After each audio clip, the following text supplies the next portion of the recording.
ဒါဆိုရင်အမြန်ချက်တဲ့မုံဟင်းကားလေးရပြီဒါဆိုရင်အချိန်ကြီးပဲချက်စားလို့ရတယ်နီးလေးကိုဒါပြတ်ထားတာပေါ့နော်အဲ့လိုမျိုးလေးချက်သားကြည့်ကုန်ကြတတ်တယ်လူများတဲ့အိမ်ဆိုတအားကြိုက်တယ်အိမ်နေမှာပေါ့နော်မုံဟင်းကားကိုတအားကြိုက်ပြီးတော့ပေါ့နော်တစ်ပတ်ကို4-5-6ခါလောက်စားကျင်တဲ့လူတွေရှိရင်ဒီလိုမျိုးငါးကိုဒီလိုမှွေထားလိုက်တယ်အခုဒီဟာဆိုရင်ဒါဒီတညက်နေစာလေးပဲချက်မှာမို့လို့ဒီကောင်အကုန်မထည့်ဘူးဒီငါးဆိုရင်ဒါတဝက်ပဲထည့်လိုက်မယ်အဲ့လိုမျိုးအစင်သစ်မှွေထားတဲ့အခါကျတော့အချိန်မအားတဲ့လူတွေအတွက်လည်းအချိန်ကုန်တက်တာတယ်ပြီးတော့ဒါငှက်ပြောဦးလေးကလည်းငှက်ပြောပင်အသေးလေးကိုသွားတိပြီးတော့ခုတ်ထားတယ်အချိန်ကိုချုပ်လာပြီးတော့ဒီမှာဒီဥစ္စာစံမုတ်တစ်ထုပ်ပဲတွေပါလည်းမပြုတ်တော့ဘူးဒါစံမုတ်တစ်ထုပ်ကိုဖြော်ပြီးတော့ဒီလိုမျိုးသူ့ကြောင်လို့အရင်ဆုံးတည့်ထားလိုက်တယ်ဒါမွေးငါ့ကိုမြန်မြန်ဆက်ဆန်အချိန်ချုပ်ပြီးချက်တယ်လေပြီးတော့မှဆွဆွားတော့လှီးထားတဲ့ငှက်ပြောဦးလေးထက်ဒီငှက်ပြောဦးဆိုလဲဒီလိုအပင်ကနေအခုချက်ချင်းလှီးပြီးတော့အဲ့လိုမျိုးထည့်လိုက်တဲ့အခါမျိုးကြရင်အရန်စားလို့ကောင်းတာထုတ်ဒါဆိုရင်ဒါရခိုင်ငှက်ပြောအိမ်မှာရခိုင်ငှက်ပြောစိုက်ထားတယ်ဆိုတာအဲ့မွေးငါချက်ဖို့အတွက်ရခိုင်ငှက်ပြောကိုစိုက်ထားတယ်ပြီးတော့မှဒီဥစ္စာလေးငှက်ပြောပင်လေးနွန်းလာပြီဆိုတော့မှဆွဆွားတော့ငါမှွေထားတဲ့ဟာကိုထည့်မယ်ဒါလေးကိုခဏပြန်အုပ်ထားမယ်ဒါလူရှိလို့အုပ်ထားတာလူမရှိရင်အုပ်လို့မရဘူးအကုန်လုံးဝေမှာအခုချက်တဲ့ပုံစံကမွေးငါအနှစ်ထုတ်ဝယ်ပြီးတော့ပေါ့နော်အိမ်မှာအလွယ်ချက်တဲ့ပုံစံမျိုးအဲ့လိုပုံစံမျိုးချက်တာဘာကြောင့်လဲဆိုရင်ဟိုးစာလည်းအစင်သက်ဒီငါးကလည်းအစင်သက်စီသက်ထားတယ်အခုဒီအနေဖြစ်ပြီအခုစောစောကတော့အရင်ဆုံးဆန်လုံမုံကိုအရင်ဆုံးရေနွေးတည်တယ်ပြီးတော့ရေနွေးဆူလာရင်ဆန်လုံမုံကိုဖြော်ပြီးတော့လောင်းထည့်တယ်ထည့်ပြီးအဲ့ဆန်လုံမုံကိုကြောက်အောင်တည်လိုက်တယ်ဘုံနဲ့ဆူနေတဲ့အချိန်ကြာတော့မှဒီငှက်ပြောပင်ကိုလှီးပြီးတော့ထည့်လိုက်တယ်ထည့်လိုက်ပြီးသွားပြီဆိုတော့ငှက်ပြောပင်လေးကဒီနည်းနည်းလေးနွမ်းလာပြီဆိုတော့မှစောစောကဒီငါးကိုထည့်ဒါ3ယောက်စာတစ်ညက်နေစာကိုပဲချက်တာပိုတယ်ဆိုရင်တော့မနက်စာစားလို့ရတယ်ပေါ့နော်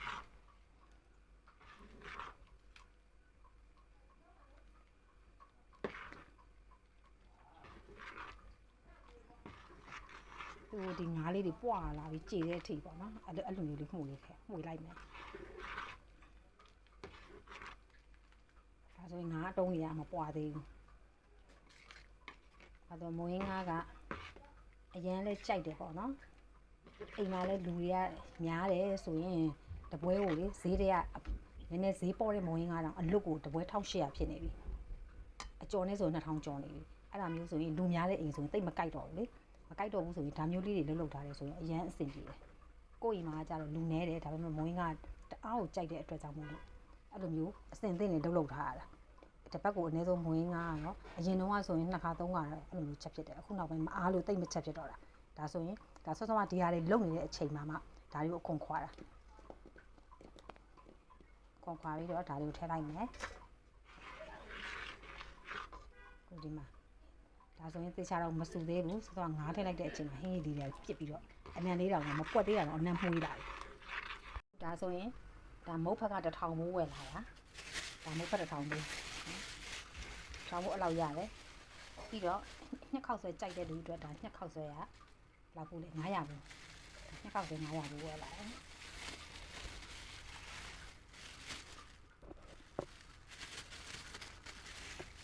ါညှက်ခောက်ဆွဲ900ဘူးဒါဆိုရင်ဒါမုတ်ဖက်နဲ့ညှက်ခောက်ဆွဲ1500ဘူးပြီးတော့အကျော်ကတစ်ထုပ်ကို3000ကိုဒါ9ခုဝယ်လာတာ1500ဘူးအဲ့တော့မုတ်ဖက်ရဲ့အကျော်ရဲ့ဟာဒါ1000ခုဒါအချိန်ကိုချုပ်ပြီးတော့ချက်လိုက်တဲ့နီးအရင်ဦးဆုံးရေနွေးတည်လိုက်တယ်အဲ့ဒီဟာလေးကိုဗီဒီယိုရှေ့သွားမှဆိုလို့မပြတော့တာလေအရင်ဦးဆုံးရေနွေးတည်တယ်ပြီးရင်စံမုတ်ဖြော်ထားတယ်စံမုတ်လောင်းထည့်တယ်အဲ့ဒီအချိန်မှာရေနွေးကပွက်ပြီးသားဖြစ်တဲ့အတွက်ကြောင့်မို့စံမုတ်ထည့်ပြီးတော့နည်းနည်းတစ်ချက်ပဲမှွေပြီးတော့နားလိုက်တစ်ချက်မှွေပြီးနားလိုက်လုပ်လို့ရတယ်တောက်လျှောက်ကြီးပွေနေစရာမလိုဘူးအဲ့အတွက်အချိန်ကုန်နဲ့တစ်ခုသက်သာသွားပြီအဲ့ဒီမှာစောစောကတော့စံမုတ်နေပွက်လာပြီပေါ့နော်အရင်ကြီးပွက်လာတဲ့အချိန်ကျတော့မှငှက်ပြောဦးထည့်တယ်ငှက်ပြောဦးတွေနွမ်းသွားပြီဆိုမှစောစောကတော့ငါးစီတက်ထားတာအစင်သက်စီတက်ထားတဲ့ဟာအခုမှထားပြီးတော့စီမတက်တော့ဘူးဟိုးရက်ခရဲကစီတက်ထားတဲ့ဟာကိုထည့်လိုက်တယ်အဲ့ဒါလေအချိန်တစ်ခါချုပ်ပြီးသွားပြီအဲ့ဒီအတွက်ကြောင့်မို့လို့အချိန်အများကြီးပေးစရာမလိုပဲနဲ့ပေါ့နော်မွေးငါအနှစ်ထုတ်ကိုချက်တဲ့အချိန်လောက်ပဲပေးလိုက်ရပြီးတော့မွေးငါစားလို့ရသွားပြီပေါ့နော်အဲ့လိုမျိုးလေးလောက်ထားကြည့်အရင်အဆင်ပြေတယ်ဟိုတရက်ကတော့ငါးကို စီသက်ထားမှာပေါ့နော်အခုဒီဥစ္စာဆိုရင်ဒါ၄လုံးချက်တူအပြည့်ရတယ်ဒါဆိုရင်မွေးငါ10ဝဲစာလောက်တော့အသာလေးထွက်တယ်ဟင်းရည်ရပေါ့နော်မုတ်ဖက်ကတော့1500ဘူးပဲဝယ်လာခဲ့လိုက်တယ်3ယောက်စာကိုညနေပဲစားမှာဆိုတော့လေဟင်းရည်ကတော့ပုံမယ်ပိုတဲ့ခါတော့နည်းနည်းပပကြံလာတော့တင်ထားလိုက်မယ်ရေကစတာထဲမှာနောက်ရက်မနက်ပိုင်းဆိုရင်ဒါထက်ပြီးတော့ထုတ်စားလို့ရတယ်ဒါကအခုခေတ်ကာလအနေနဲ့ဆိုဒါဘတ်ဂျက်ချွေထားရလဲရောက်တယ်အကုန်ကြဘယ်လိုခေါ်မလဲအရန်လဲအကုန်ကြမများဘဲနဲ့ဟိုအရသာရှိရှိလေးစားတာပေါ့နော်ထညံနှလုံးထည့်မယ်ချိုမုံထည့်မယ်ချိုမုံကလေစောစောက9စီသက်တုံးကချိုမုံတော့ထည့်ထားတယ်ဒါမဲ့ဒါတော့ထည့်ရအောင်မချိုမုံကဒါ2စွန်းဒါရေကမုတ်စွန်းနဲ့3စွန်းထည့်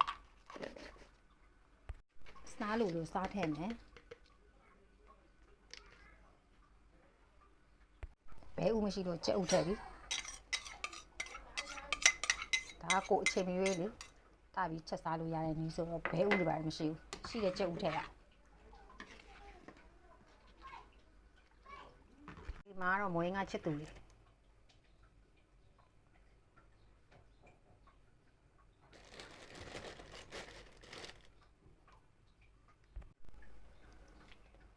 ဒါဆိုတာနေ့လည်စား